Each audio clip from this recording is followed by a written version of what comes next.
Have you ever finished a meal and felt that familiar heaviness settle and your energy drops? Your body feels weighed down, and the couch starts calling your name like it's the only place you belong for the rest of the evening? If you're over 50, that feeling can hit a little differently. It's not just, I'm tired. It's that quiet sense of, is this just how my body works now? But here's the truth. You're not broken and you're not stuck.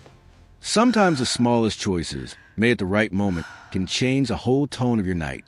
And one of the simplest is this: a gentle 10 to 15 minute walk after you eat. Not a workout, not a performance.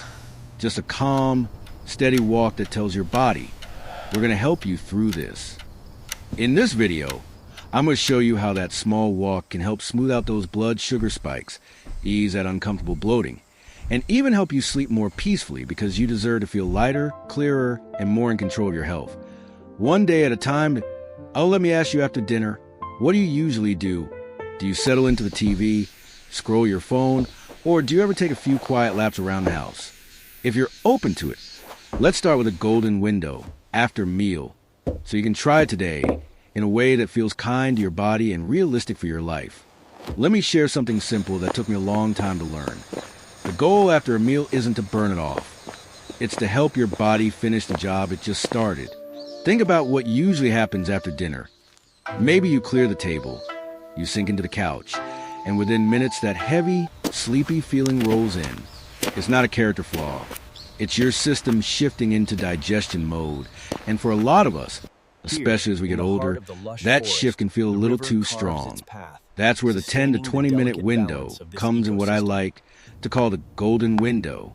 Not because it's magical, but because it's practical. If you wait about 10 to 15 minutes after you finish eating, just long enough to let your stomach settle, and then you take a gentle walk for 10 to 20 minutes, you're giving your body a quiet assist at exactly the right time. Your muscles start using some of the fuel circulating in your blood, your circulation stays moving, and your digestion tends to feel smoother without you needing to push or strain. And here's the key. This is not the moment to go hard. No sprinting, no steep hill climbs, no let me crush this workout. Right after a meal, intensity can backfire, making you feel nauseated, overly full, or triggering reflux. Instead, aim for what Americans call the talk test. Walk at a pace where you could comfortably carry on a conversation. You're moving, but you're not gasping. You're helping, not fighting. And if you're thinking, that sounds almost too easy, you're not alone. But easy done consistently is powerful, especially when it comes to what happens next in your body. Because the first big payoff most people notice shows up in one place quickly: blood sugar. So let's talk about what that post-meal spike really is and why a short, gentle walk can smooth it out in a way that feels surprisingly noticeable. Now, let's talk about the first benefit, because for many people, this is the one that makes everything else click: blood sugar. Here's what most of us don't realize until it starts affecting how we feel. After you eat, especially a meal with a lot of carbohydrates or added sugar, your blood sugar naturally rises.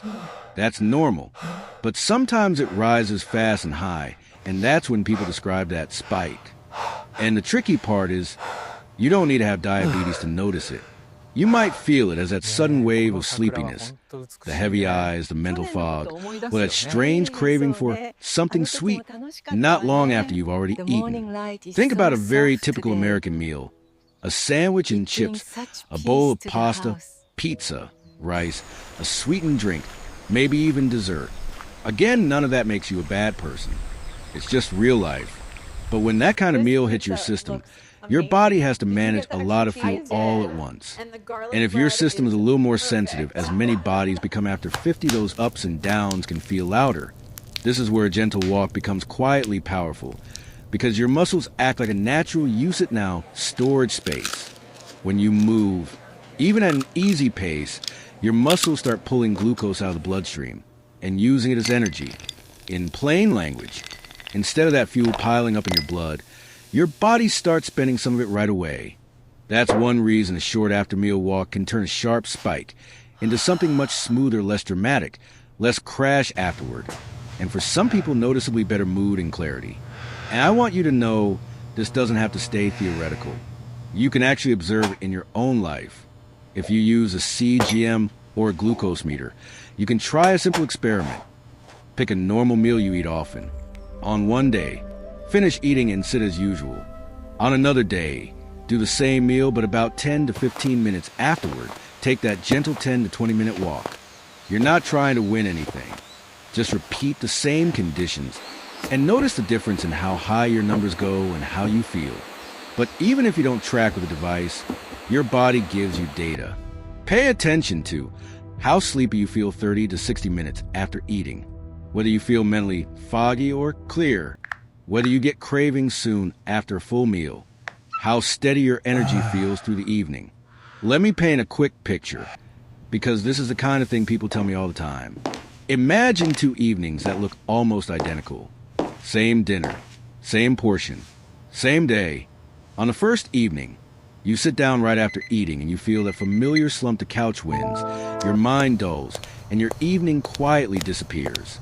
On the second evening, you take a calm walk maybe around your block, maybe through your hallway, maybe just a few laps around the house while you let the dishes wait their turn. And when you come back, you don't feel like a new person overnight, but you feel more like yourself. Less heavy, less dragged down, more steady. That's what smooth can feel like. Now, an important note, especially for anyone living with diabetes or prediabetes, or anyone taking medication that lowers blood sugar. This can be a wonderful habit, but it's wise to do it thoughtfully.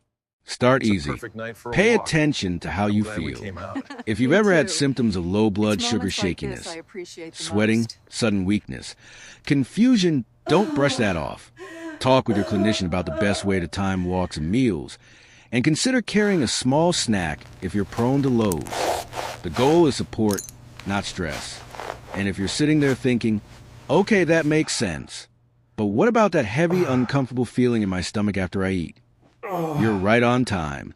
Now, let's talk about something almost everyone over 50 has felt at some point finishing a meal and thinking, why do I feel so full and not in a good way? That tight, heavy pressure in the belly, the bloating that makes you loosen your waistbands, the little burps, the burning in the chest, the sense that your food is just sitting there. First, I want to say this gently. If that's you, you're not doing anything wrong. Our digestion can change with age. We may eat a little faster than we think, sit a little longer than we realize, and our bodies don't always move food through as smoothly as they used to. And the common advice, just rest after you eat, sounds comforting. But for a lot of people, resting immediately can actually make that heavy feeling stick around longer. This is where a slow, easy walk can feel like a small kindness to your body. When you walk lightly after a meal, you're not trying to shake things up, you're helping things along. Gentle movement encourages a natural wave-like motion of the gut that moves food forward. It also helps prevent that stuck sensation that can show up when we go from eating straight to sitting or lying down. And for many people, that means less bloating, less pressure, and a calmer stomach overall. But, and this is important, digestion is also where the how matters just as much as the what. Because if you go too hard after eating, fast walking, steep hills, stairs, anything that makes you huff and puff your body can protest. You might feel nauseated. You might feel crampy. And if you deal with reflux, that intensity can push things in the wrong direction and bring on that burning feeling. So here's the version that tends to work best. Keep your walk easy. Keep your posture tall. Let your arms swing naturally. Take shorter steps and breathe slowly. If it helps, imagine you're taking a calm stroll after dinner with someone you care about. You could talk. You could laugh. You could point out a neighbor's holiday lights. That's the energy we want. And if you're someone who struggles with heartburn or GERD, this next part is especially for you. After meals, try to avoid bending forward or doing anything that compresses your stomach, like power walking with a hunched posture or immediately cleaning the floor or lifting heavy things. A gentle upright walk is often friendlier than sitting slumped on a couch, and definitely gentler than lying down too soon. Now, just like before, there are a few people who should be a bit more careful. If you have severe reflux, active stomach inflammation, or you just ate an unusually large meal, start smaller, maybe 5 minutes at a very easy pace, and see how you feel. And if you notice worsening burning, nausea, or discomfort, that's your cue to slow down or stop. The goal is relief, not grit. And here's the best part. You don't need perfect conditions to do this. If it's cold outside, walk inside. If you don't feel like going for a walk, do a few quiet laps through your hallway. If you're at a store, take an extra loop before you head to the car. The win isn't the scenery, it's the gentle movement at the right time. Many people tell me the first change they notice isn't a number on a scale, it's this: I don't feel as heavy after dinner. And when digestion feels lighter, your whole evening feels lighter. And that brings us right into the next benefit. Because once your stomach doesn't feel like it's holding you down, you often notice something else too. Your energy starts to come back. So next, let's talk about circulation and that post-meal slump, why we feel so sleepy after eating, and how a simple walk can help you feel more awake, more clear, and more like yourself. Have you ever noticed how a meal can change the entire mood of your body? You finish eating, and at first it's nice, comfortable, satisfied. But then, almost like a dimmer switch, your energy starts to drop. Your eyes feel heavy. Your thoughts get slower. And you might tell yourself, I guess I'm just tired. But for a lot of people, especially after 50, that post-meal slump isn't just about willpower or age. It's often your circulation and your metabolism shifting gears all at once. Here's what's happening in real life. After you eat, your body sends more blood toward digestion. That's normal. But if you go straight from dinner to sitting still, especially slumped back on a couch, your whole system can start to feel stuck. Blood flow slows down in the parts of you that keep you feeling alert and mobile. Your muscles aren't asking for fuel, so your body has fewer places to spend that energy you just took in. And that's when people describe a heavy, foggy feeling like the evening is slipping away from them. This is why a gentle walk can feel like flipping the lights back on without jolting your system.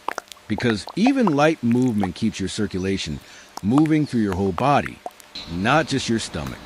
Your muscles start waking up and using some of that fuel. Your breathing deepens. Your posture straightens. And for many people, the result is simple but meaningful. You feel more present, more awake, more like you still have a say in how the rest of your night goes. And you don't need to turn it into a workout for it to work. Sometimes it's as small as this. You stand up, you take a slow lap around the house, you refill your water, you step outside for a quiet loop, you come back and the heaviness has softened. That's the shift we're after. Not perfection, not intensity. Just a gentle nudge that keeps your system from sinking into that sluggish spiral. If you like practical ways to notice progress, here are a few real-life signals you can track. On a scale of 1 to 10, how sleepy do you feel 30 minutes after dinner? Do you feel clearer or foggier after your walk? If you wear a watch, does your heart rate rise just a little and then settle comfortably? And even without a tracker, do you feel more willing to do one small thing afterward? Talk with family, take a shower, prep for tomorrow rather than disappearing into couch?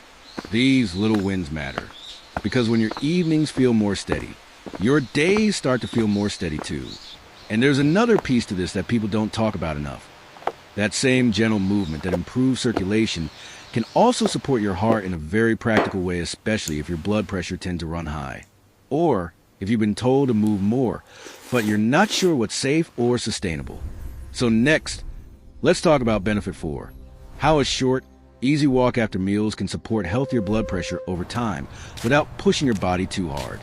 Now, let's talk about your heart and your blood pressure, because for many adults over 50, this is an abstract topic. It's personal. It's the number you see at the doctor's office. It's the medication you may or may not be on. It's the quiet promise you make to yourself that you want to stay strong, stay independent, and stay here for the people who love you. And here's the encouraging part. Protecting your heart doesn't always require big, dramatic changes. Sometimes it starts with a small rhythm, something you can repeat.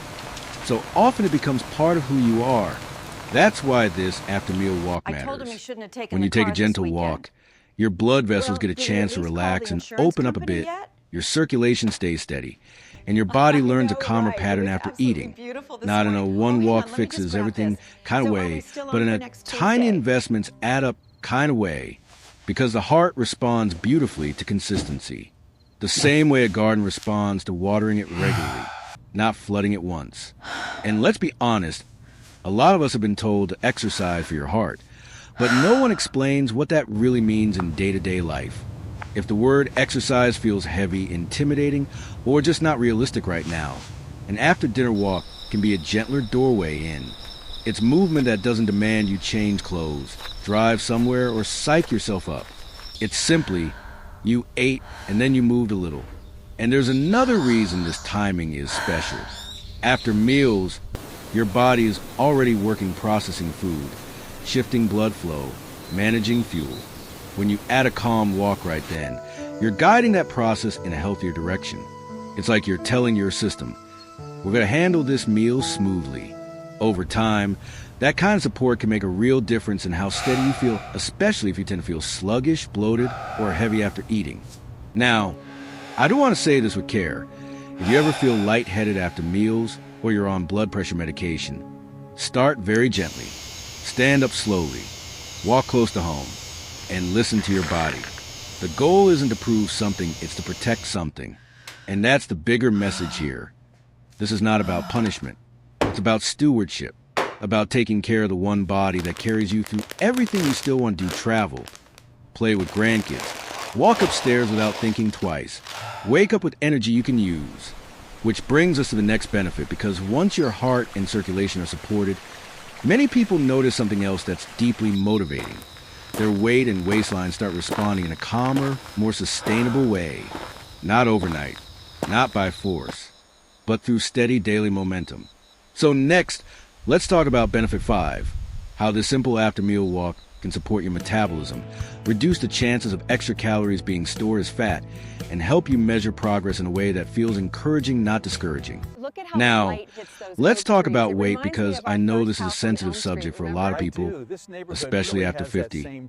At some point, many of us have had that moment where we look at the scale and think, I'm doing the same things I used to do, so why isn't my body responding the same way? And the truth is, your body isn't failing you. It's adapting. Hormones shift. Muscle mass changes. Stress and sleep start to matter more. And what used to work in your 30s or 40s can feel like it barely moves a needle later on. That's why I like to focus on something that feels kinder and more realistic. Momentum. After you eat, your body has a decision to make with the energy you just took in. Some of it will be used right away. Some of it will be stored for later. And if we go straight from dinner to sitting still for hours, the body often leans towards storage, especially around the midsection, where many of us notice changes first. Not because you did something wrong, but because that's what a body tends to do when fuel comes in and the muscles aren't asking for it. This is where a simple after-meal walk becomes quietly helpful for metabolism and weight control. When you move just gently, your muscles start using some of that incoming fuel right away. And over time, that can mean fewer extreme swings in energy, fewer cravings later in the evening, and a better chance that your body handles dinner as fuel to use, not just fuel to store. And I want to be clear, a 10 or 15-minute walk isn't a magic fat burner. It's not about burning hundreds of calories in one shot. It's about what I call the compound effect, small actions that add up, because you can actually keep doing them. 10 minutes after dinner doesn't sound impressive until it becomes 10 minutes, 5 or 6 nights a week for months.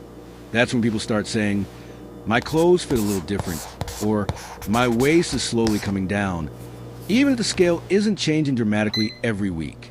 And here's the part that makes this doable. You can measure progress without letting the scale run your life. If you want simple tracking that actually helps, try this. Pick one day a week to measure your waist at the same spot, same time of day. Pay attention to how your clothes fit, especially around the waistband.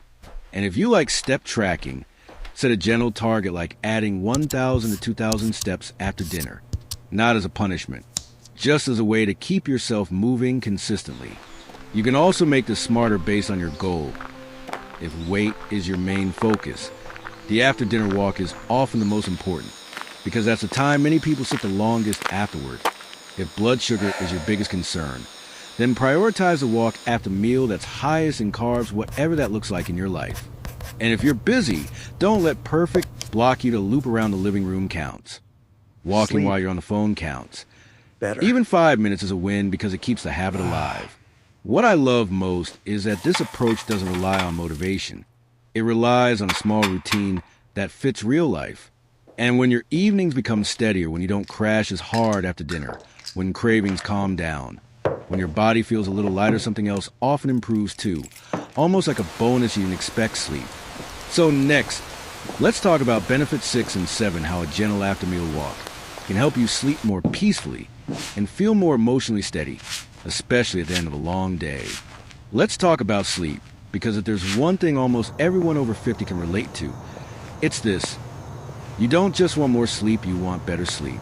And for a lot of people, the problem doesn't start at bedtime. It starts right after dinner. You eat, you sit down just for a minute, the TV comes on, the phone is in your hand, and before you know it, your body is heavy and your mind is still buzzing.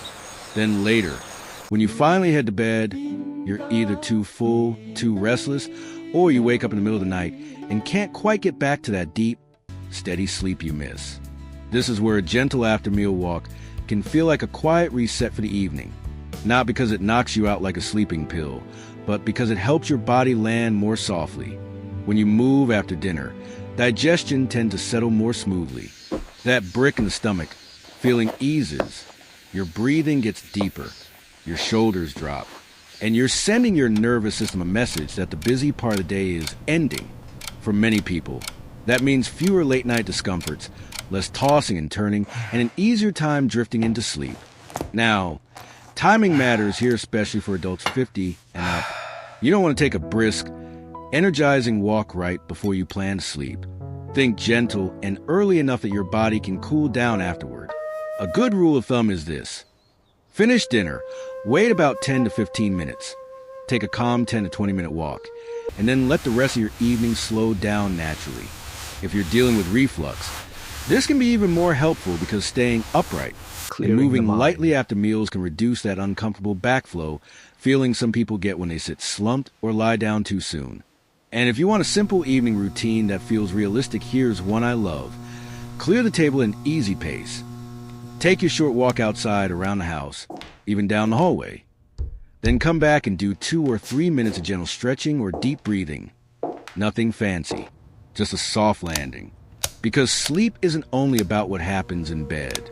It's about how you guide your body toward bed. And here's the beautiful thing. When sleep improves, everything improves: your cravings, your energy, your patience, your outlook.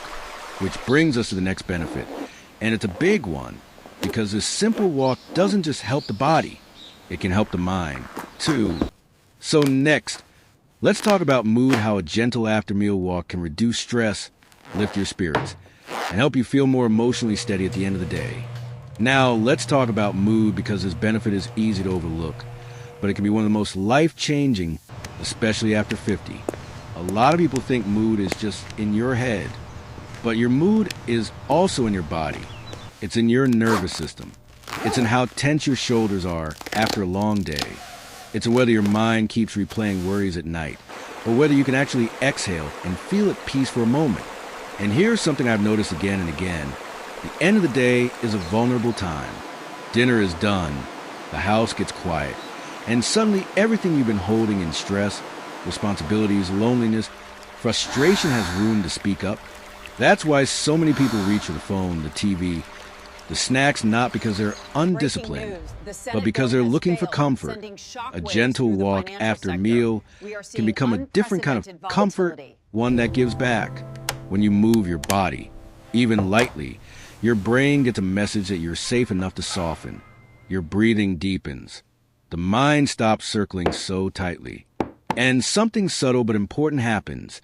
You feel like you're steering your own evening again, instead of being dragged by it. And you don't have to treat it like exercise to get the emotional payoff. Sometimes it's as simple as stepping outside and letting the air hit your face. Sometimes it's walking with a spouse and talking about one good thing that happened today. Sometimes it's walking the dog and realizing without forcing it that your chest feels a little less tight than it did 20 minutes ago. If you want to make this even more powerful, here are a few gentle options that fit real life. Try a no phone first 5 minutes walk. Just you, your steps, your breath. Morning. If you Lovely like day music for a or walk, isn't it? podcasts, Choose something calming, not something that spikes your nervous system. I completely If you're agree. walking with someone, keep It's it so light. lovely to This isn't a therapy have session, everyone together unless you want to again. be. Sometimes a simple "how was your day" is enough. And if you're alone, you can still make it meaningful. Notice the sky, the trees, the lights in the neighborhood, anything that reminds your brain there is more to life than the stress inside your house. And here's a simple way to measure this without overthinking it. Before your walk, ask yourself, how am I doing really? Rate your stress from 1 to 10. After your walk, ask again. Even if it only drops 1 point, that matters, because 1 point repeated day after day is how nervous systems heal. Now, I want to say this with respect. If you've been feeling persistently down, anxious, or overwhelmed, a walk is not a replacement for real support. But it can be a steady, gentle tool, one that helps you feel a little more grounded while you take the next steps you need. And that brings us to an important part of this whole conversation, because as helpful as this habit is, it should always feel safe and appropriate for your body. So next, we'll talk about who this is perfect for, who should be a little more careful, and the simple red flags to watch for so you can build this habit with confidence and peace of mind. Before we go any further, I want to take a quiet, respectful moment for safety, because the goal here is to help you feel better, not to push you into something that doesn't fit your body. For most people, a gentle walk after meals is one of the safest habits you can build. If you're generally healthy, if you spend a lot of your day sitting, if you've noticed that food coma feeling after meals, if you're working on blood sugar, weight, or sleep, this is a wonderful place to start. It's low impact, it's simple, and it doesn't require a gym membership or a perfect schedule. It's the kind of habit that can meet you exactly where you are. But there are also people who should be a little more careful, and that's not a bad thing. It's just being wise. If you live with diabetes, especially if you take insulin or medications that can lower blood sugar, this habit can still be helpful. But it's important to pay attention to how you feel and to discuss timing with your clinician. Some people's blood sugar can drop more than expected with activity. If you ever experience shakiness, sweating, sudden weakness, confusion, or feeling off after moving, don't ignore that. Start very gently. Consider carrying a small snack and treat your body like a partner, not a machine. If you have heart disease, a history of chest pain, or you've been told to limit exertion, the key is to keep the walk truly easy, more of a calm stroll than a workout, and check with your healthcare team if you're unsure. And if you're on blood pressure medication, especially if you sometimes feel dizzy after meals, take your time standing up. There's a real phenomenon where some people experience a drop in blood pressure after eating, and moving too quickly can make you lightheaded. This is exactly why we don't rush. We don't prove. We protect. If reflux or GERD is your issue, walking upright can actually help many people, but intensity can make it worse. So keep your pace gentle. Stay tall to the chest. Avoid bending forward. And don't turn your walk into a hill climb right after dinner. And no matter who you are, I want you to remember these simple red flags, the moments when you stop and take it seriously. If you ever feel chest pain or pressure, unusual shortness of breath, faintness, severe dizziness, sudden nausea that feels alarming, or feeling like you might pass out, stop immediately and seek medical help. That's not being dramatic. That's being smart. Now here's the good news. You can do this in a way that feels safe almost from day one by following one gentle principle: start low and go slow. Think easy pace. Think, I can talk comfortably while I walk. Think 5 minutes is still a win. Because what we're building isn't a one-night performance. We're building trust with your body. And if you're wondering, how do I make this stick? How do I turn this into something I'll actually do next week and next month? That's exactly what we're going to do next. Because in the next section, I'm going to walk you through a simple 7-day plan step by step, with an easy way to track progress that won't overwhelm you. Not to pressure you, but to give you a clear path that feels doable, encouraging, and real. All right, let's make this real, simple, and doable. Because the truth is, most people don't fail because they don't know what to do. They stop because they try to change everything at once and life gets in the way. So instead of chasing perfection, we're going to build a small win you can repeat at a habit that fits into real evenings, real bodies, and real schedules. Here's a gentle 7-day plan. You can start tonight. Day 1 to 2. Just show up 7 minutes after dinner. After you finish dinner, wait about 10 to 15 minutes. Then take a calm 7-minute walk. That's it. If 7 minutes feels too easy, good, that's the point. We're training consistency, not intensity, that you're proving to your body. We can do this. Day 3 to 4. Settle into the rhythm, 12 minutes. Same timing, 10 to 15 minutes after eating. Now walk for 12 minutes, an easy talk test pace out. If you're inside, do hallway laps out. If you're outside, take one gentle loop and come back that you're not chasing speed, just steady steps. Day 5 to 7. The full golden window, 15 to 20 minutes plus a soft finish. Now you'll aim for 15 to 20 minutes. And at the end, add 2 minutes of slow, relax, walking almost like a cool down. This is where many people notice the biggest shift. Less heaviness after dinner, more steady energy, and a calmer transition into the rest of the evening. Now, let's talk tracking, because tracking is about pressure. It's about encouragement. IT helps you see progress you might otherwise miss. Here are 3 simple things to track for 1 week. 1. Post-meal energy, 1 to 10, about 45 minutes after dinner. Ask yourself, how heavy or sleepy do I feel right now? Give it a quick number that you're looking for a gradual trend, maybe from an 8 down to a 6 over time. Small changes count. 2. Sleep quality. Quick note, not a diary. In the morning, ask, I fall asleep easier? Did I wake up less? Do I feel more restored? You can write one word better, same, or rough. That's enough. 3. After dinner steps or minutes. If you don't track steps, if you use a phone or watch, note your after dinner steps. If you don't, just record minutes. The goal is consistency, not numbers. Even 7 minutes is a win because it keeps the chain unbroken. And here's a little secret that makes this habit stick. Tie it to something you already do. For example, after dinner, I put my dishes in the sink and then I walk. After dinner, I take my medication and then I walk. After dinner, I brush my teeth and then I walk. Point one small anchor makes it automatic. Now, what if life happens? Because it will. If you're busy, do 5 minutes if the weather is bad. Walk indoors if your knees are sensitive. Slow down and shorten your stride if you're tired. Walk even more gently. The goal isn't to be impressive. The goal is to be consistent. And if you miss a day, please hear me on this. Don't turn one missed walk into a story about failure. Just come back the next meal. That's how habits are built. Not by never slipping, but by returning quickly and kindly. Really does. By the end of 7 days, you'll have something most people never get. Proof. Cheers, my love. Proof that a to small us, action at the honey. right time can change how you feel. This looks And once you feel that delicious. difference, lighter digestion, steadier energy, calmer health. evenings, motivation becomes less of a battle. Because now you're not doing it because you should. You're doing it because you can feel the benefit. And that sets us up perfectly for final piece. How to make this a long-term lifestyle without willpower, and how to keep improving it safely based on your goal.so in the next part. I'm going to quickly recap the most important points, show you the easiest way to personalize this habit, and give you a simple challenge you can carry into next week.